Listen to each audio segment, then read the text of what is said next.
Hi guys, so I'm now at Lexus Mutiara Damansara here to pick up a test car. Check this out. This key, it's a very simple design, all right, very simple looking design, but looks cool, right? It's like the clip on of a pistol.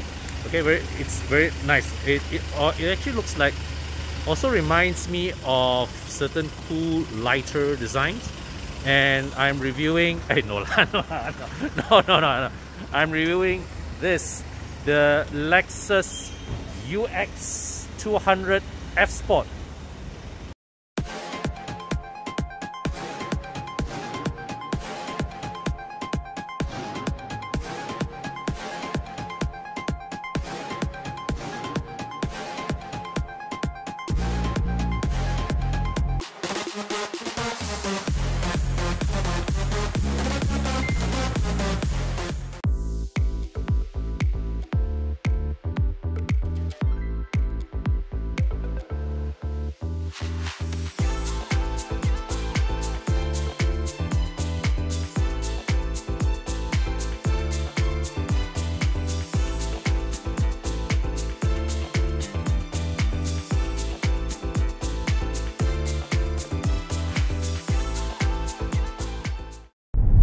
Okay guys, so the Lexus UX 200, this is powered by, well, for 240,000 ringgit, right?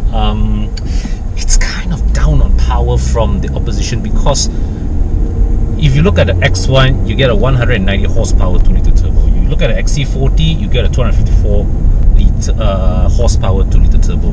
This one, you get a naturally aspirated 2-liter with 169 horsepower, 205 Newton meters of torque, and it mates with continuously variable transmission, front wheel drive. Yeah, so on paper, not very exciting at all, but I would say that for day-to-day usage, it's acceptable. All right, it's not what you would call underpowered. Of course, certainly if you're expecting the kind of punch that you get from a turbocharged engine, you don't get it. So if you were to go on a test drive back to back against a BMW X1 or in the XC40, you would really find the power, all right, in the context of a short drive, to be rather underwhelming, right? But the refinement is good.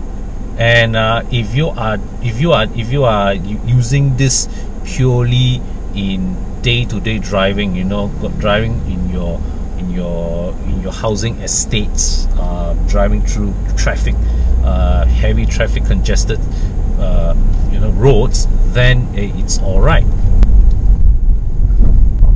Okay, so this is the F Sport variant, and the ride. The ride is a bit on the firm side, but not at all uncomfortable. The handling, right, as we have grown accustomed to with Toyota's TNGA platform cars, the handling is superb. It's sharp, and the general refinement levels is good. Now, one thing I like about the calibration of the CVT is that right now, like as I'm approaching, as I was cruising along at 70-80 kilometers per hour, and then I brake hard, the CVT actually downshifts to give you that bit of engine braking, and not in a jerky fashion, so it doesn't hinder your day-to-day driving, but at the same time, it also enhances, it also makes for a more engaging drive when you are really whacking it on the B roads. So because let's say when you brake ahead of a corner, the transmission will downshift and give you engine braking effect, and also give you more torque to pull you out of the bend. So that is good. But overall, I have to say that the sensations of this chassis it's very confidence inspiring. It has this But overall, right, despite the significant power deficit that the UX suffers against its rivals, there is that feel, that sporty feel to certain aspects of this car's driving characteristics. There is a tightness in the chassis that that gives you a lot of confidence when you are taking a fast bend, a sweeping bend, you know, at high speeds. And also the seating position, right, is that even though yes, the car's platform is raised higher off the ground, you sit closer to the floorboard than you would in, say, a RAV4 or a CHR, right? The steering is actually set rather low. Your legs, okay, your legs are almost like in a horizontal position, and you feel very you feel very encapsulated within the cockpit. So the question is, how does this stack up against its rivals beyond just driving dynamics? Well, if you were to look at the X1, that's the first example that comes to mind.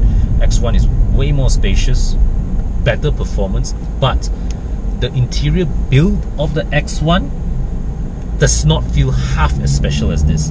The Volvo XC40 gives you a better interior. It also gives you, it's also more spacious. Overall, XC40 is without doubt a more convincing product, all right, whichever metric that you choose to look at. There's also, of course, the Mini Countryman, which is more practical than previous iterations. Also better performance, all right, a bit more quirky, better built than the X1, but not quite so as sophisticated in feeling compared to the UX here. All right, but no doubts about it. If you are looking at the UX here in isolation, does it justify its 240,000 ringgit price tag? Well, I would say that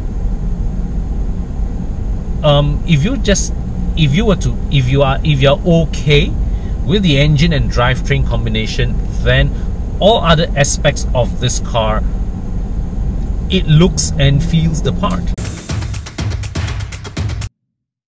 Okay guys, so this is the Lexus UX from the outside, and well, this car really is, I would say,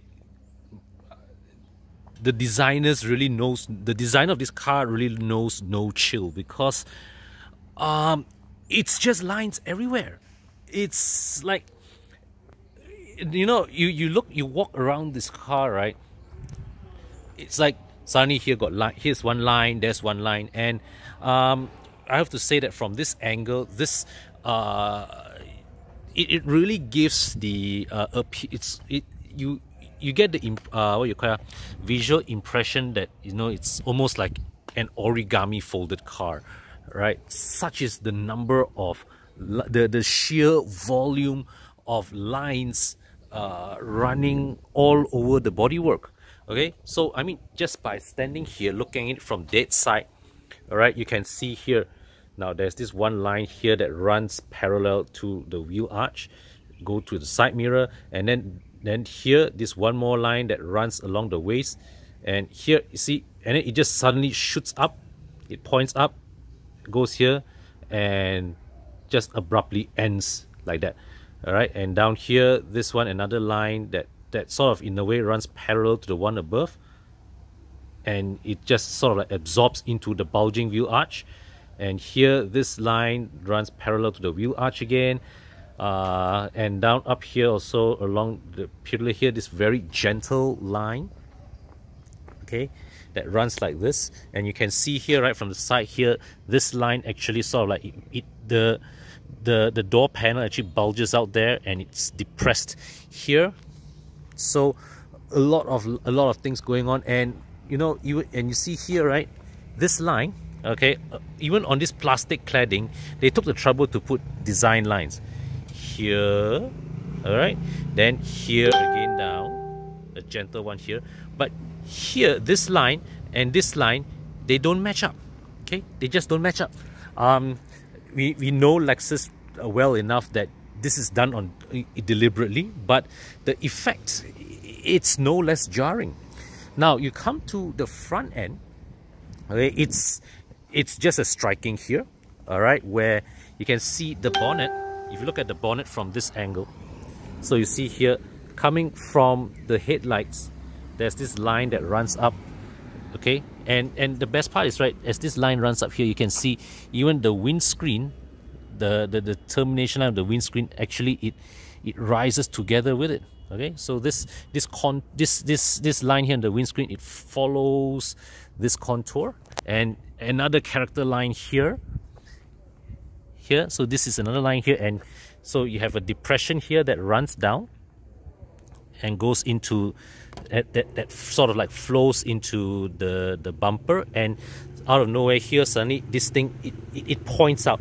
Okay, so this is all very highly complex bodywork. I wouldn't recommend getting into an accident with one of these, certainly. But one thing you have to say is that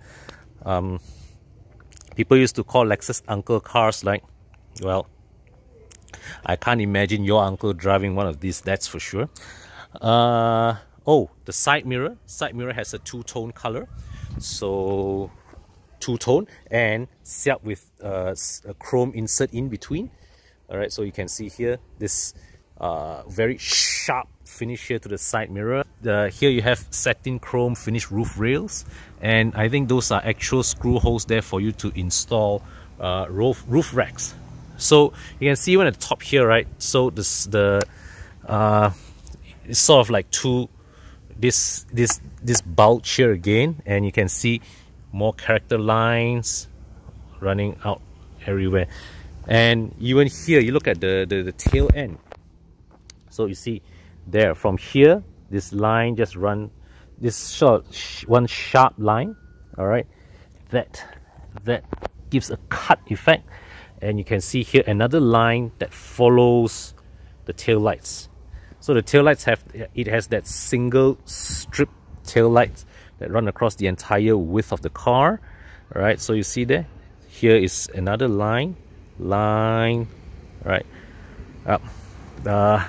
It's a very busy design, and to be honest, not sure how it will age. This example that you see here, our test example here, this is the highest spec F Sport variant, so it's a sportier design, and it runs 18-inch wheels as opposed to 17s of the regular cars. So let me bring you once again first to check out the boot. Oh, check out this. This is something nice. All right, the tail lights not only have a 3D effect, but they also have these fins that rise out, and this area looks properly flat. You may even be able to rest a drinks bottle here. I think they should, like, you know, put a circular depression here, like a cup holder, right? So you know, when you can just sit down, lepak here, and put a can of Coke or a bottle of water here while you chit chat with your friends. So the tailgate in this variant is powered opening, all right, and so you can see here there are two shopping hooks, all right, and a 12-volt socket. The lighting, there are two lightings here, one here, one here. Now let me just explain to you, I like that feature because the way they angle this, right, it let's say that when you're opening this at night, it doesn't glare your eyes. See, in my S-Max, the boot light, right, it's at this angle and it's very bright. So when I open the boot at night, right, it glares my eyes. I can't see anything else inside there. Yeah, it's that bright. So the boot floor is quite high, and when you open this, there's a hidden compartment in there. So the boot floor is high, and what the result is, this space here, one look you can see it's very limited space. The seats of course have 60/40 split folding.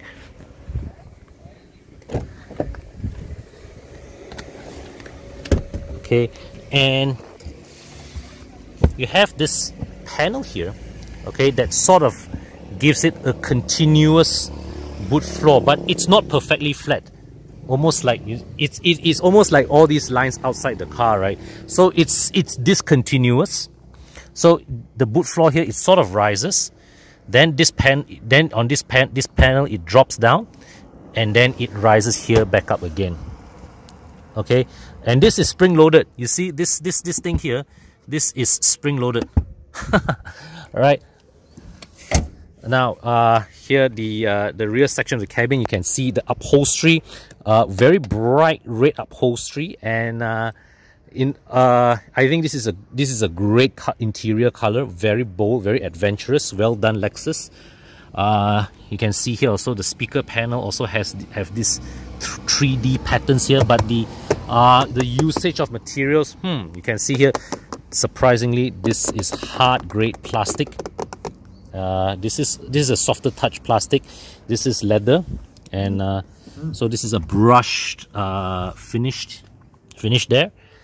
Okay, let's open this. The armrest, got two simple molded cup holders there. So behind here, isofix mounts. You pull this cover out. Okay, let me just sit inside. So inside here, the back seat lean angle is surprisingly good. Okay, now this seat is what you call it as moves back. Okay, but I think overall leg room isn't too bad, even though with the front seat, you know, slightly moved backwards. The thigh support angle is, well, it's all right, but nothing much that I can, not too much. Usually this size of vehicle, thigh support will be lacking, because they also have to balance between giving a full-size seat for adults versus small kids, because typically even the most mature buyer profile of this class of car, right, would be a young family owner, all right, would be like, you know, with kids 1 year old, 2 years old. You won't be, it is highly unlikely that this car would be bought by parents that have to fetch, you know, full-sized adult kids. Okay, it is unlikely to be used as a family car with, you know, 17-year-old, 18-year-old kids. Let's put it that way. So other aspects of the interior, you've got rear aircon vents, and you've got two USB sockets here. Right, let's go to the front.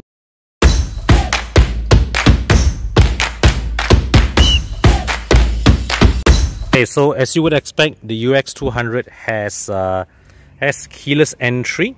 All right, and this is the type where you just put your palms in and the doors will unlock. So HP, you don't need to so bangga. Not just your Lexus got this kind of Maha keyless entry. Okay, now open inside. You can see that this design is the overall design of the cabin. I would say it engenders a look of sophistication. All right, the bold color choices, certainly it further enhances the cabin's value perception.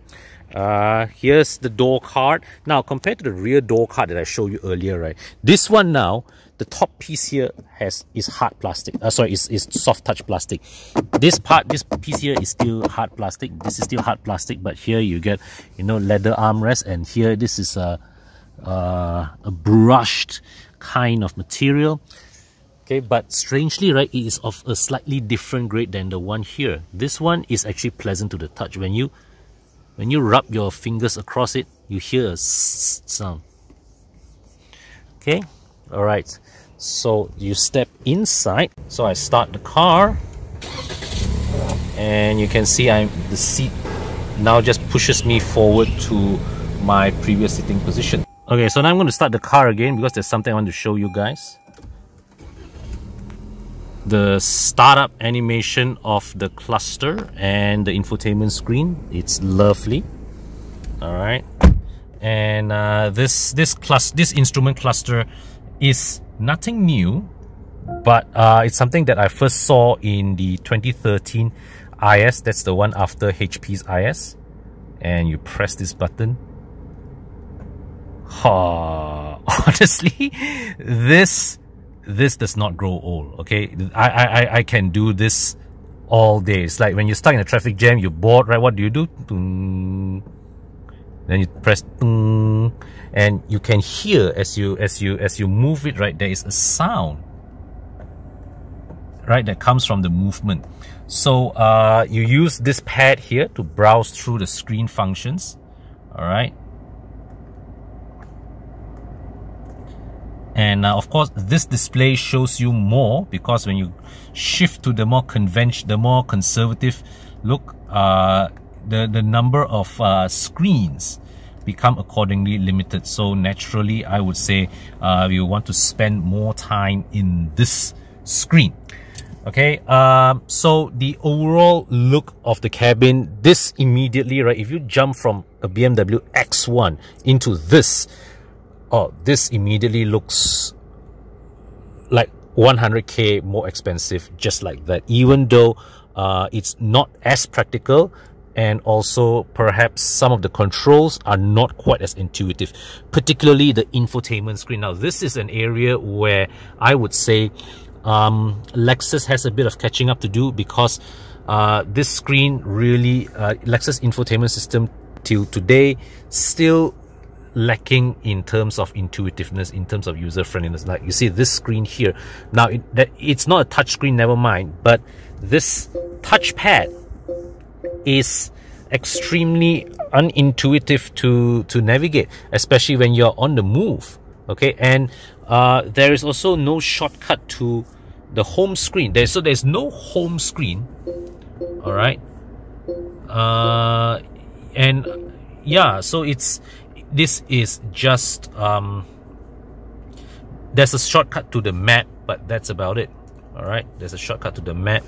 So right, and this touchpad, you use this to scroll around, and once let's say you hit the function that you want, you just press. It's almost like operating a mouse pad on your laptop, which is fine when you are seated stationary, but when you are on the move, less so. Okay, so this is the layering of the center console blower, and then just one row to where all the aircon controls are compressed. This old school digital display is still here. It's not broken, but overall, at least it doesn't look too jarring versus the rest of the cabin. Okay, you get ventilated seats left and right. You get a wireless charging tray, and so you get a slow rising 12-volt socket. Remember I showed you in HP's car, the Lexus IS, it's the tray, all right, the ash tray that gets a slow rising intro. This one is a slow rising 12-volt socket. Open the glove box. Now there is this this little tray here to hold your user's manual, but obviously the angle is a bit out because the top booklets always seem to drop out, and something HP highlighted in his IS, his glove box has these two sort of like molding holes there that's supposed to hold non-existent cup holders, because that's the legacy of an older generation Toyota glove box, but no longer here. Now you also have the convenience of the lock and unlock button on the passenger side, which is good. All right, and here, so coming back to the center, right, so you got two cup holders here. This is the gear lever. Wow, okay, that's a surprising amount of free play. And so this is the radio control, all right? So this is the volume control. Press this to on, all right? This is to tune, and so you press this. This is to jump straight into radio mode. All right. Now here's the thing. This left and right button and this tune button, they do exactly the same function. It's both of them is for you to scroll between, in radio mode lah, scroll between all your various you know, the favorites. Okay, your favorites. Now you come down here, you've got a CD player there. How many of you guys still use CD players? I don't. Okay, so here you have, this is the parking brake switch. Location of this also a bit unintuitive, but the thing is that, let's say now when you're neutral, let's say when you're driving, you reach your spot, right? Okay, you arrive at your parking spot, then you put it into park. The parking brake actually automatically engages, so perhaps that is less of an issue, but I would still want this somewhere a bit more visible along this tunnel. Now this is the center console box, so you open it. Okay, reveals USB port, aux jack, but you can also open it this way, and the mechanism behind this is rather elegant, I would say. So this piece here, this is fixed, okay, and there's a latch inside here, there's a latch inside here. And so what they do is that when, let's say when you secure this down, when you open it if you were to choose to open it like this way, right, what happens is this latch here and this latch here functions as the hinge from which the lid is open, which is very, very clever. All right, very clever. And so as you open this, you see like this piece here there is another rubberized mini tray, maybe good small enough just for you to drop a couple of coins. Okay, so and what else do you have here? You can see here, this is the button to activate your 360-degree camera, and look at that. Now this is good. The resolution of the 360-degree camera is pretty average, but the stitching of the image pretty seamless. So let's say if you are navigating a tight spot, you look into this at one glance, you instinctively are able to tell your surroundings. Okay, I like that analog clock there. Very nice, very neat. I've always liked analog clocks in a car. And here, this rotary knob here is for you to control your drive mode. So you have Sport Plus. Press this to go back to normal mode and dial it down to engage eco mode. I think I'll leave this at Sport Plus lah. All right, and this side, this is just the traction control off button, and surprisingly, it is so easy to disengage traction control in this car. Just beep, one time, gone. So this is the driver assist panel. You press this to engage or disengage lane keeping assist, and this one has active steering assist. All right, this is the forward collision warning. So you can exploring this menu here, you can see these are the active driver assist features packed into the car. All right, got blind spot warning, lane trace assist. But I think I'll stick with this menu lah. Okay guys, so here you have it. This is my review of the Lexus UX 200. Well, not a cheap car, 240,000 ringgit, but I would say that if you are looking for a small premium SUV, design wise, interior finishing, and the overall ambience of this car lives up to the price tag. It's just that I think it could do with a bit more grunt from the engine, even though it's entirely sufficient. The performance wise is entirely sufficient, but the capabilities of its chassis means that this is a car that I would say deserves more power. Firstly, not just to match up to the not just to match up to the opposition, but really it's more of to maximize this car's own potential, because we know, all right, that Lexus did not put the 2-liter turbo engine in here. Why? Because it may end up cannibalizing the NX, all right? It will encroach on the NX territory. But I would say, I think for what you know, I would say this car overall, as it is, it's a likable car, all right. It feels expensive, looks and feels expensive, but definitely could do with a better engine.